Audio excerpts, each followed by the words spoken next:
So now I'm kind of doing it. So this is pretty cool. And Hi, Kanard. Nice to meet you. we struggle, but I've seen certain things that actually made me who I am. I went through all of it, you know what I'm saying? Part, like a big turning point in my life, like around. Yeah, that's an interesting thing. Hello, everybody. I'm Kanard Lewis, and this right here is the 5th interview for season 13 for TKW videos, and I'm here with a new guest. What's your name? My name is Deshaun. How's it going? Nice to have you on the show. Thank you. Nice being here. Thank you, man. Thanks for having me. Yeah, no, of course. Tell the audience a little bit about yourself. You know, obviously your name, but you know, background, major, where you're from. Just a little, introductory. Well, like I said, my name is Deshaun. I'm a biology major. I'm from the Bronx, New York. I'm also a rapper in my spare time. You know, I go by the rap name Moolah. Check me out. I guess let's get into your major first. What made you want to go down that path of biology? Well, ever since like middle school, I've always been interested in science and anatomy and stuff like that. But a little after that, my grandmother actually she got sick. She was suffering from breast cancer, and that really that touched me a lot, and it was a big impact on my decision to go into biology and furthermore go into cancer research or some type of oncology. And but what really solidified it for me was my senior year in high school. My English teacher, she made us do a research project on what we wanted to be in the future. So I did a little research looking at several different things, and when I stumbled upon the oncology profession, and I was reading description of what they do and stuff, I was just really intrigued, and I was like, this is what I think I want to go for. That's commendable. How like obviously on the path of becoming a doctor is not an easy path. Yeah, so how have you dealt with those struggles with classes and also just thinking about your past too, just thinking about why you got into it, like how have you pushed through the difficult classes and just the difficult times of working on this path, because you're still in the first stage really of becoming a doctor. Yeah, I think a big part of it is how I was raised. I was always a strong-willed person. I was always taught to if you want something, and don't ever expect it to be easy. So from the beginning, I wasn't expecting it to be easy. So the struggles I encountered, I was already prepared to, I got to toughen up and I got to get through it. But I think another big thing for me is that where I come from, a lot of people don't get to go to college or they only get to pursue their dreams. Yeah. So I feel like, how selfish would it be for me to waste an opportunity like this, and I put myself in this position. I wanted to be here, so I got to deal with it. And I think that's what keeps me going. That's good. I guess moving into, your rap side, because I think that's very interesting, where you don't see that many people that are pursuing biology or trying to be an oncologist and say, you know what, I also like to drop a few bars too, So why also rapping?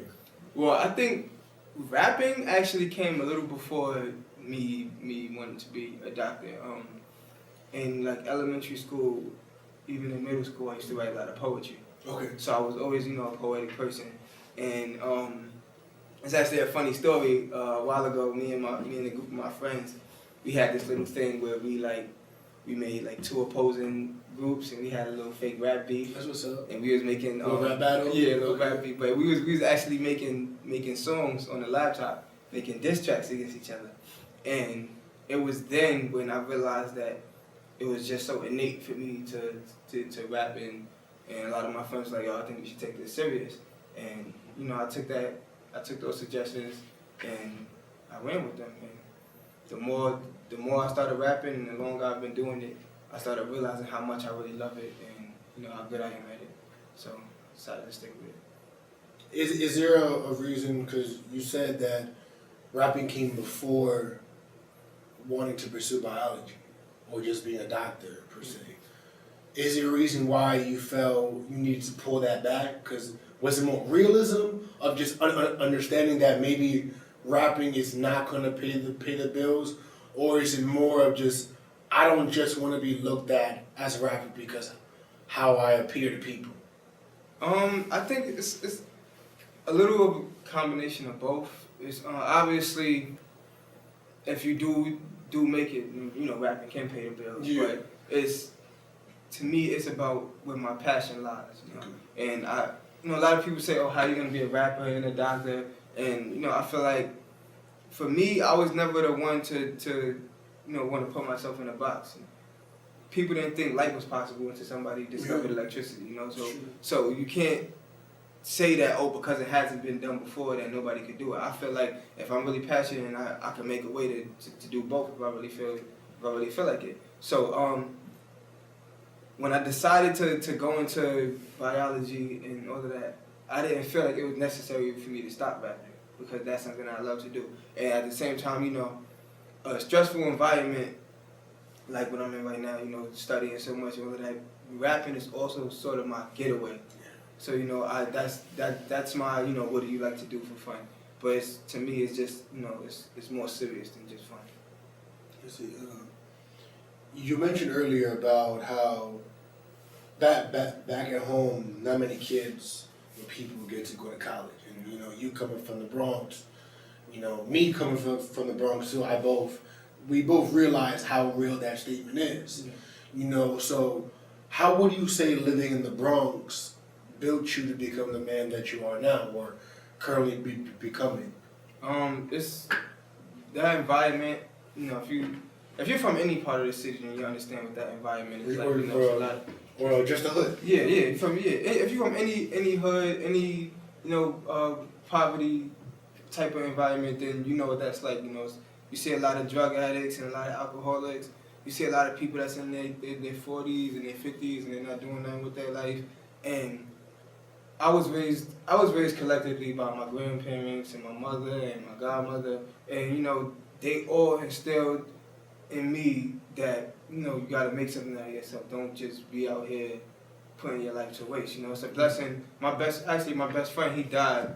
He got stabbed when he was 17, and sorry for your loss. And yeah, thank you. But that was also a big thing to me too. You know, it's like. He can't even live his life anymore, you know. So would I look like wasting mine? It's a blessing that I still have my life. You know, I've been in the streets. I did a lot of running around, and you know, doing stuff that made no sense. But at the time, I thought it's what mattered, you know. And that really impacted me a lot because it's like, you know, like I said before, how selfish would I be wasting the opportunity to be in college? How selfish would I be that you know I still have my life? My best friend is no longer living. And I know he wanted to do great things. So why would I just sit around and do nothing with my life? You know? Is he always on your mind a lot? Yeah, a lot. Actually, I have a picture of him hanging up in my room. I look at it every day. And I talk to it. You know, and I think about him all the time. You know, we plan on going to the same school. You know, doing partying together, getting the girls together. You know, planning on doing all of that. So it's like. Now you're alone, you know, kind of like. You know. Yeah, you know, like I still have a lot of love. I still have a lot of my friends around me, but it's you know, it's that one person that I'm missing that makes a big difference. So I mean, but I think also a part of it, like I said, I did a lot of running around in the streets and doing a lot of knucklehead stuff, and I think a big part of it to me was going to jail and seeing how you know it's like it's this never-ending cycle. You know, we in the streets and they tell us that, you know, being tough is what matters and, you know, you gotta do this and you gotta do that and you gotta prove how violent you are to prove how tough you are. And then, you know, as I got older and, you know, as I came to college and, you know, seeing different type of people and experiencing different type of things, you start to realize that, you know, like, that's all bullshit. That's not what it's really about. So I think all of the situations I've been in, it taught me that, you know, the only thing positive I got from it is my mindset that showed me like that's not where I want to be. That's not the things that really matter. So nothing else good came from it, and that's what really pushes me to just keep doing better myself. Yeah. It's good. I think it's very commendable for you to even push through that death, that loss, and just being reflective on those mistakes. So, on that thought, how do you feel that you can be an asset to the community? Because you've made mistakes just like anybody has, and you realize that. So how do you feel that you being an oncologist and you being a rapper and just you going through what you've been through can really change kids from making the same mistakes as you probably have made? Yeah, I think a big thing is that my story is not unique. Everybody, there's plenty of people that's going through struggles and losing people on a daily basis and going back and forth to jail. And I just want to be, in a way, I want to be an example that that doesn't stop you from doing something. The only thing that can stop you is yourself. If you decide that I can't do anything, or like that you feel stuck in that position, and that's the only way you'll actually be stuck. I didn't have the worst upbringing, but I also didn't have the greatest upbringing. Yeah. So it's plenty of people out there living lives like especially the young teenagers living lives the way that I was living my young teenage years. And I just want to be that example that that's not where it stops. It's a bigger world out there. It's a lot more experiences that you can have, and staying in the hood is not something that you want to do. Yeah. Would you be thankful? I mean, are you thankful? Are you regretful maybe as well for those mistakes that you made? Because they made you who you are, and you wouldn't have that mindset without them. But would there be anything that you would maybe change, or maybe you just want to rewire a little bit? Because sometimes I think it's even me, although there's things in my past that I wouldn't change because I wouldn't be here, but man, I wish it happened a different way. Yeah, obviously I think that it's a lot of things that if I really used to take my time and really think on, specific situations, then there's things that I would want to change, but in the grand scheme of things, I don't think that I wouldn't say that I regret anything, any decision that I made or anything that I've been through. I don't regret it because, like you said, that made me who I am today. And without those experiences, I may not have the same mindset that I have. I may not be a mature person like I am now because, say I didn't grow up in poverty. Say I grew up with everything given to me, and although I have a future laid out for me, there's people who have a lot of money, and then you hear how they think, and it's like, like, what is wrong with you? So I feel like the tough times has really made me strong-minded, and I don't regret it at all. Thank you again for being on the show. Thank you for having me. Yeah, no doubt. That said, you heard it here from Deshaun. Just be mindful of the struggles and the challenges that not only you go through, but other people. He has said it best. Not everybody gets to have the same blessings as you. And that being said, you have to be a little cautious about the choices that we are making. So thank you, and I'll see you next week.